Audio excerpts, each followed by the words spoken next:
வலியற்ற varicose vein சிகிச்சை எளிய 30 நிமிட செயல்முறை 7209487335. திருநெல்வேலி மாவட்டம் நான்குநேரியில் நடைபெற்ற தேர்தல் பரப்புரை பொதுக்கூட்டத்தில் கலந்து கொண்ட முதலமைச்சர் மு.க. ஸ்டாலின் திருநெல்வேலி தொகுதி காங்கிரஸ் வேட்பாளர் ராபர்ட் புரூஸ், கன்னியாகுமரி தொகுதி வேட்பாளர் விஜய் வசந்த், விளவங்கோடு சட்டமன்ற தொகுதி இடைத்தேர்தல் வேட்பாளர் தாரகை கத்பட் ஆகியோருக்கு ஆதரவாக வாக்கு கேட்டு உரையாற்றினார்.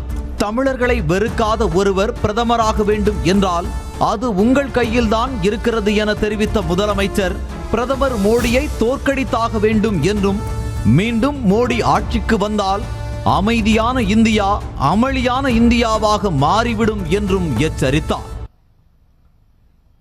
மீண்டும் மோடி ஆட்சிக்கு வந்தா அமைதியான இந்தியா அமளியான இந்தியாவாக மாறிடும். தமிழ்நாட்டையும் தமிழ் மக்களையும் உங்களை மாதிரி வெறுத்த வஞ்சித்த ஒரு பிரதமர் இந்திய வரலாற்றிலேயே கிடையாது என கடுமையாக சாடிய முதலமைச்சர் தாங்கள் வடிக்கும் கண்ணீரை தங்கள் கண்களே நம்பாது பிறகு எப்படி தமிழ்நாட்டு மக்கள் நம்புவார்கள் என்று பிரதமருக்கு கேள்வி எழுப்பினார். தொடர்ந்து பேசிய முதலமைச்சர் மு.க. ஸ்டாலின் தேர்தல் வந்துவிட்டது என்று இப்போது அடிக்கடி வரும் பிரதமர் மோடி வெள்ளம் வந்த போது எங்கு இருந்தீர்கள் என கேள்வி எழுப்பினார். 2 இயற்கை பேரிடர் அடுத்தடுத்து தமிழ்நாட்டோட வட மாவட்டங்களையும் தென் மாவட்டங்களையும் தாக்குச்சு. பிரதமர் மோடி அவர்களை ஒரு பைசாவாவது கொடுத்தீங்களா? இல்லையே, நிதிதான் தரல. ஓட்டு கேட்டு வந்தப்போ மக்களுக்கு ஆறுதல் வார்த்தையாவது சொன்னீங்களா?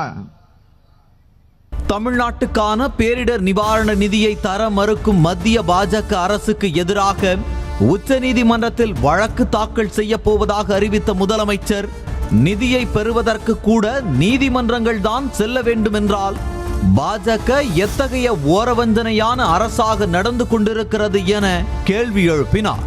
ஆட்சி இருக்கிறது, பதவி இருக்கிறது என்று பாஜகவினர் என்ன வேண்டுமானாலும் ஆணவமாக பேசலாமா என வினவிய முதலமைச்சர் ஸ்டாலின் மத்திய அமைச்சர் ஒருவர் தமிழர்களை பிச்சைக்காரர்கள் என்று கூறினால் மற்றொரு மத்திய அமைச்சர் தமிழர்களை தீவிரவாதிகள் பயங்கரவாதிகள் என குற்றம் சாட்டுவதாக தெரிவித்தார்.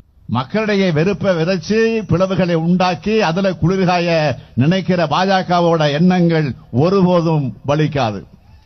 ஒரே மதம், ஒரே மொழி, ஒரே உணவு, ஒரே பண்பாடு, ஒரே தேர்தல் என்று ஒரே பல்லவியை பாஜக பாடிக்கொண்டிருப்பதாகவும் இந்த பல்லவியை அனுமதித்தால் ஒரே ஒரு மனிதர் மன்னராக இருக்கும் ஆட்சியாக இந்தியா மாற்றப்பட்டுவிடும் என முதலமைச்சர் மக்களை எச்சரித்தார்.